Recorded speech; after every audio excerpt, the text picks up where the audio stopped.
Sylvia Saltoun ate her breakfast in the morning room at Yesney with a pleasant sense of ultimate victory, such as a fervent Ironside might have permitted himself on the morrow of a Worcester fight. She was scarcely pugnacious by temperament, but belonged to that more successful class of fighters who are pugnacious by circumstance. Fate had willed that her life should be occupied with a series of small struggles, usually with the odds slightly against her, and usually she had just managed to come through winning. And now she felt that she had brought her hardest and certainly her most important struggle to a successful issue.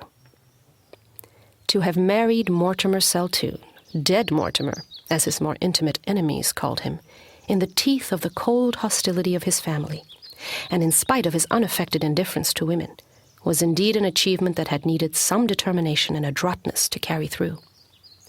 Yesterday she had brought her victory to its concluding stage by wrenching her husband away from town and its group of satellite watering places, and settling him down, in the vocabulary of her kind, in this remote wood-girt manor farm which was his country house. "You will never get Mortimer to go," his mother had said carpingly, "but if he once goes, he'll stay. Yesney throws almost as much a spell over him as town does. One can understand what holds him to town, but Yesney—" And the dowager had shrugged her shoulders. There was a somber, almost savage wildness about Yesney that was certainly not likely to appeal to town-bred tastes, and Sylvia, notwithstanding her name, was accustomed to nothing more sylvan than leafy Kensington. She looked on the country as something excellent and wholesome in its way, which was apt to become troublesome if you encouraged it overmuch. Distrust of town life had been a new thing with her, born of her marriage with Mortimer, and she had watched with satisfaction the gradual fading of what she called the German Street look in his eyes, as the woods and heather of Yesney had closed in on them yesternight. Her willpower and strategy had prevailed. Mortimer would stay. Outside the morning room windows was a triangular slope of turf, which the indulgent might call a lawn, and beyond its low hedge of neglected fuchsia bushes, a steeper slope of heather and bracken dropped down into cavernous combes overgrown with oak and yew. In its wild open savagery there seemed a stealthy linking of the joy of life with the terror of unseen things. Sylvia smiled complacently as she gazed with a school of art appreciation of the landscape, and then all of a sudden she almost shuddered. "It is very wild," she said to Mortimer, who had joined her. "One could almost think that in such a place the worship of Pan had never quite died out." "The worship of Pan never has died out," said Mortimer. "Other newer gods have drawn aside his votaries from time to time, but he is the nature god to whom all must come back at last. He has been called the father of all the gods, but most of his children have been stillborn." Sylvia was religious in an honest, vaguely devotional kind of way, and did not like to hear her beliefs spoken of as mere aftergrowths, but it was at least something new and hopeful to hear dead Mortimer speak with such energy and conviction on any subject. "You don't really believe in Pan?" she asked incredulously. "I've been a fool in most things," said Mortimer quietly, "but I'm not such a fool as not to believe in Pan when I'm down here.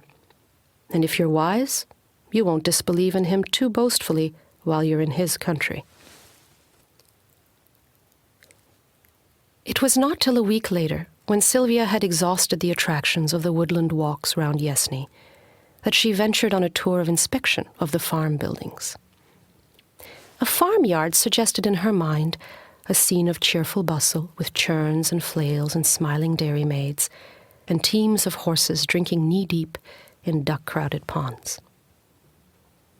As she wandered among the gaunt grey buildings of Yesney Manor Farm, her first impression was one of crushing stillness and desolation, as though she had happened on some lone, deserted homestead, long given over to owls and cobwebs.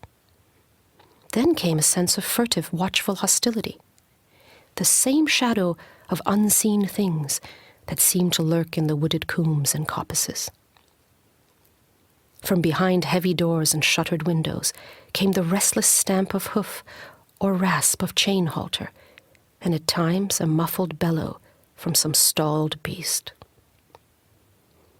From a distant corner, a shaggy dog watched her with intent, unfriendly eyes. As she drew near it, slipped quietly into its kennel, and slipped out again as noiselessly when she had passed by. A few hens, questing for food under a rick, stole away under a gate at her approach. Sylvia felt that if she had come across any human beings in this wilderness of barn and byre, they would have fled wraith-like from her gaze. At last, turning a corner quickly, she came upon a living thing that did not fly from her. Astretch in a pool of mud was an enormous sow, gigantic beyond the town woman's wildest computation of swine flesh, and speedily alert to resent, and if necessary repel, the unwanted intrusion. It was Sylvia's turn to make an unobtrusive retreat. As she threaded her way past rickyards and cowsheds and long blank walls, she started suddenly at a strange sound. The echo of a boy's laughter, golden and equivocal. Jan, the only boy employed on the farm, a tow-headed, wizen-faced yokel, was visibly at work on a potato clearing halfway up the nearest hillside, and Mortimer, when questioned, knew of no other probable or possible begetter of the hidden mockery that had ambushed Sylvia's retreat. The memory of that untraceable echo was added to her other impressions of a furtive, sinister something that hung around Yesney. Of Mortimer she saw very little. Farm and woods and trout streams seemed to swallow him up from dawn till dusk. Once, following the direction she had seen him take in the morning, she came to an open space in a nut copse, further shut in by huge yew trees, in the center of which stood a stone pedestal surmounted by a small bronze figure of a youthful Pan.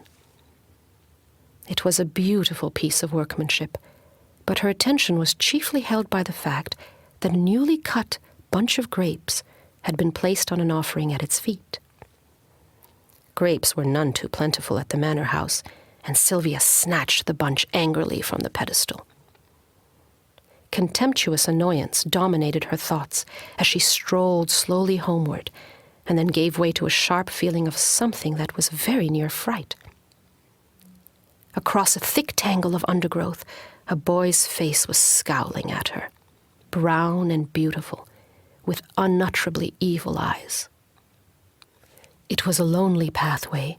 All pathways round Yesney were lonely for the matter of that, and she sped forward without waiting to give a closer scrutiny to this sudden apparition. It was not till she had reached the house that she discovered that she had dropped the bunch of grapes in her flight. "I saw a youth in the wood today," she told Mortimer that evening.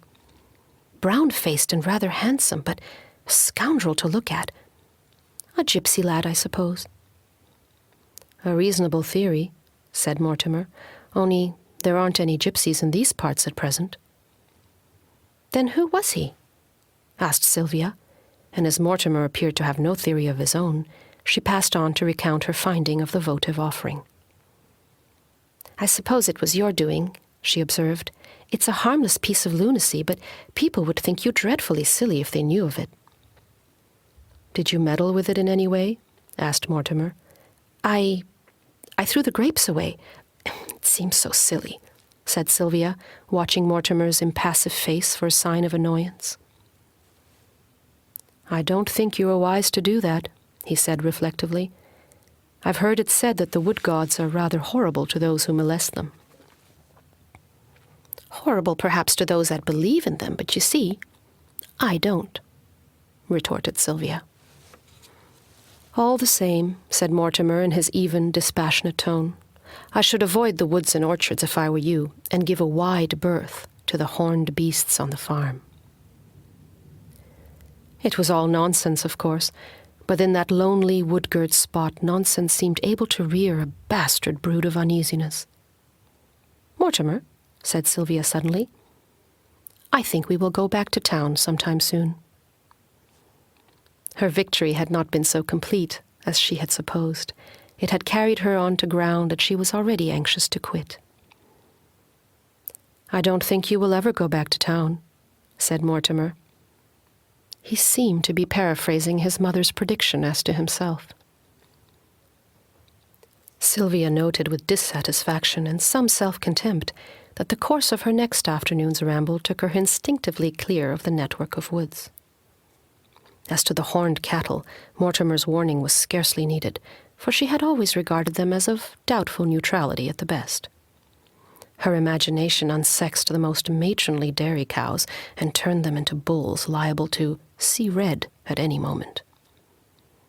The ram who fed in the narrow paddock below the orchards she had adjudged, after ample and cautious probation, to be of docile temper. Today, however, she decided to leave his docility untested, for the usually tranquil beast was roaming with every sign of restlessness from corner to corner of his meadow. A low, fitful piping, as of some reedy flute, was coming from the depth of a neighboring copse, and there seemed to be some subtle connection between the animal's restless pacing and the wild music from the wood. Sylvia turned her steps in an upward direction and climbed the heather-clad slopes that stretched in rolling shoulders high above Yesney.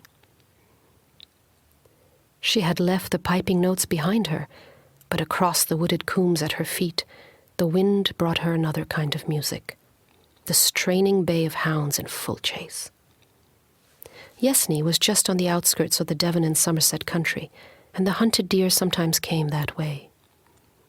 Sylvia could presently see a dark body, breasting hill after hill, and sinking again and again out of sight as he crossed the coombes, while behind him steadily swelled that relentless chorus. And she grew tense with the excited sympathy that one feels for any hunted thing in whose capture one is not directly interested. And at last he broke through the outermost line of oak, scrub, and fern, and stood panting in the open, a fat September stag carrying a well-furnished head. His obvious course was to drop down to the brown pools of undercomb, and thence make his way towards the red deer's favorite sanctuary, the sea.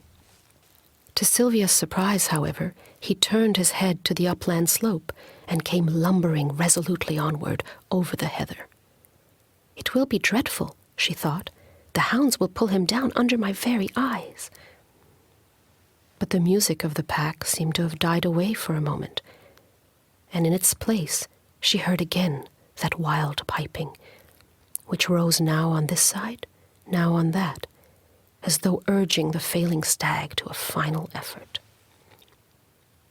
Sylvia stood well aside from his path, half hidden in a thick growth of whortle bushes, and watched him swing stiffly upward, his flanks dark with sweat, the coarse hair on his neck showing light by contrast. The pipe music shrilled suddenly around her, seeming to come from the bushes at her very feet, and at the same moment the great beast slewed round and bore directly down upon her. In an instant, her pity for the hunted animal was changed to wild terror at her own danger.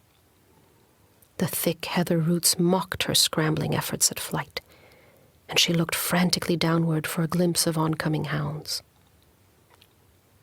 The huge antler spikes were within a few yards of her, and in a flash of numbing fear, she remembered Mortimer's warning, to beware of horned beasts on the farm.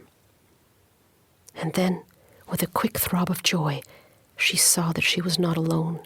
A human figure stood a few paces aside, knee-deep in the whortle bushes. "Drive it off!" she shrieked. But the figure made no answering movement. The antlers drove straight at her breast. The acrid smell of the hunted animal was in her nostrils, but her eyes were filled with the horror of something she saw other than her oncoming death.